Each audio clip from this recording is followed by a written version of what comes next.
Local 4 News starts now with a breaking news alert. And we begin Local 4 News at noon with breaking news as health officials confirm patients at 3 local pediatricians' offices might have been exposed to tuberculosis. Dr. Frank McGeorge joining us now with more. Yeah, Rod, because of privacy reasons, state health officials will only confirm that an individual was diagnosed with TB and led to this investigation.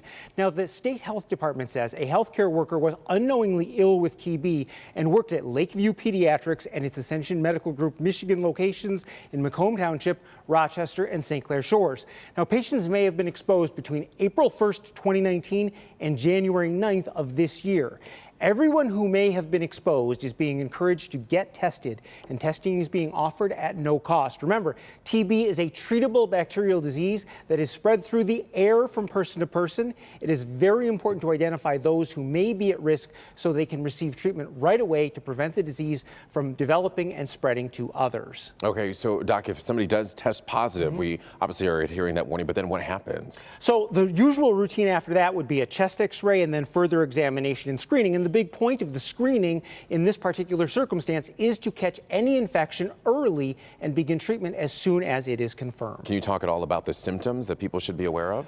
If somebody does have symptomatic TB, they would have a fever, cough, potentially night sweats, shortness of breath. Those would be fairly obvious and prominent, but oftentimes early TB infections are asymptomatic, so people do not actually even know that they have been infected by the bacteria, and that's why we need the skin test to basically identify those people. All right, get tested if you were in that region. Right. Doc, thank you. Also breaking this afternoon, a car goes off the Southfield Freeway, smashes through a fence, goes through a garage, another fence, and then lands in a yard. Officers are telling us that this happened after the car hit a patch of ice while getting off at the McNichols exit. Thankfully, no one was seriously hurt.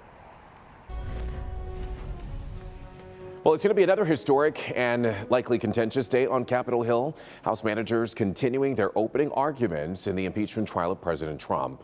Jay Gray has been following the proceedings. He joins us now from Washington with the very latest. As they continue to lay out their case to remove President Trump from office, House managers, led by Adam Schiff, opened their presentation Wednesday with a detailed laundry list of what they call overwhelming and damning evidence against President Trump. He personally asked the foreign government to investigate his opponent. The Democratic team sharing documents and witness testimony while demanding more evidence they insist the White House is withholding. Such a wholesale obstruction of congressional impeachment has never before occurred in our democracy. President Trump responding online this morning, calling the opening arguments lies and misrepresentations and writing, no matter what you give the radical left do-nothing Democrats, it will never be enough. The longer they talk at this point, the weaker the case is getting. A case the president's supporters say is driven not by law, but politics. They're on a crusade to destroy this man. Senator Lindsey Graham seemingly losing a bit of his fire as the session ends, passing Schiff in a Capitol hallway, shaking his hand and telling him, "Good job, you're very well spoken." The president's defense team anxious for their turn to speak. Our position has been consistent. They've got to meet a burden to do that. We don't think they will. House managers continue that effort today. They will have this session and tomorrow if needed to wrap their arguments, and then the president's lawyers begin their presentation. Jay Gray, NBC News, Washington. Alrighty, thank you, Jay. Again, the impeachment trial of President Trump is expected to continue this afternoon, so you'll definitely want to stay tuned for that. A special report coming up anchored by Lester Holt, and then we'll have live coverage of the proceedings on Local 4 as well. Again, that starts at 1 o'clock. Here at home, though, mold inside of a fire station is forcing some Dearborn firefighters to have to sleep in their trucks. Local 4's Sean Lake joins us now live from outside of the firehouse in Melvindale, where, Sean, I understand firefighters are not even allowed inside? That's exactly right, and we can show you the whole story right here. Fire station number 5 here on Oakwood. We just got the test results in from black mold testing from the person doing the testing. There are elevated levels of mold in the walls in there. It's going to be 2 or 3 days to remediate that mold. That means firefighters are not allowed inside their own station house, and a controversial decision has been made that the firefighters stay inside their running trucks and wait for calls, and that decision is not going over well with the men and women with Dearborn Fire. According to the firefighters this morning when I talked to them, they did not sleep at all night long. Dearborn firefighters working out of Melvindale Station number 5 are not happy at this noon hour, and they are not comfortable by any means. Their station house is shut down. A cleanup crew is inside. Photos show you that there is testing ongoing for what is suspected to be black mold. The station has been deemed unsafe for firefighters. But the decision from the Dearborn Fire Chief, Union Leader Jeffrey Lentz, says is also unsafe for those same firefighters.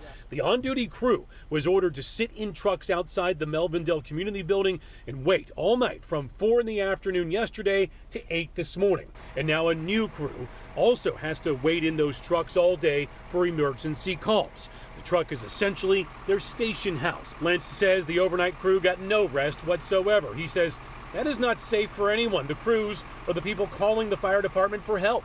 At the same time, we should be rested and able to perform those duties, and we should not be forced to be staying up for an entire 24-hour shift and then expected to be able to make life and death decisions at a split second. Back here live in Melvindale, this rig you're looking at here still running. Essentially, this is the firehouse now for 5 firefighters, also a medic crew that is on duty because station house number 5, elevated levels of mold. Those results are just into local 4, and the person doing the remediation says about 2 days, maybe 3 days to get this place cleaned up and back safe for those firefighters. But will the city or will the department and the union come to some kind of agreement, Everett, about these guys being in the trucks full time like this? Uncomfortable, even bathroom breaks are a challenge. Back to you. Well, they're dealing with a lot there. Sean, thank you for the update. We hope that whole situation gets figured out soon. New at noon, the city of Detroit has announced an email security breach. We're told less than 10 employee accounts were compromised, but those did include sensitive data.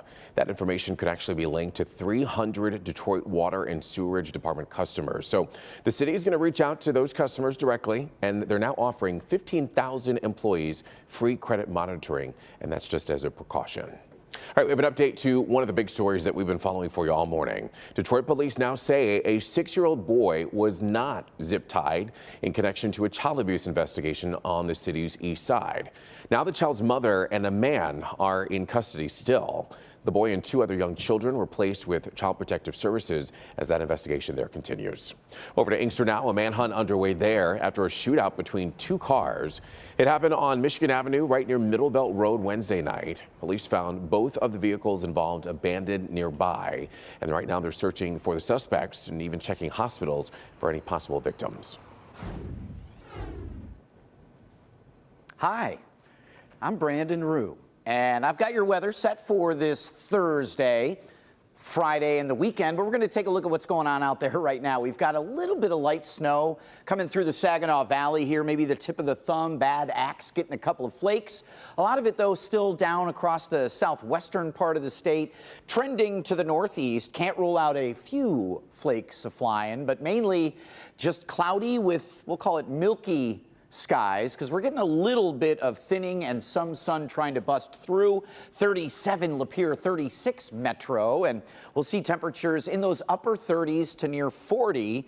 And most of that wet weather does stay west and north of us through the day today. As we get into tonight, we'll watch maybe a few areas of very light snow or drizzle. Tomorrow we get a lot more wet weather, and we will track that with you into the weekend coming up. All righty, Brandon, thank you. Still to come, we have a Help Me Hank alert for you from FedEx and what you need to know and what you need to do so that hackers can't steal your data. But first, a plane crash claims the lives of 3 American first responders fighting the devastating wildfires in Australia. We've got the details for you next.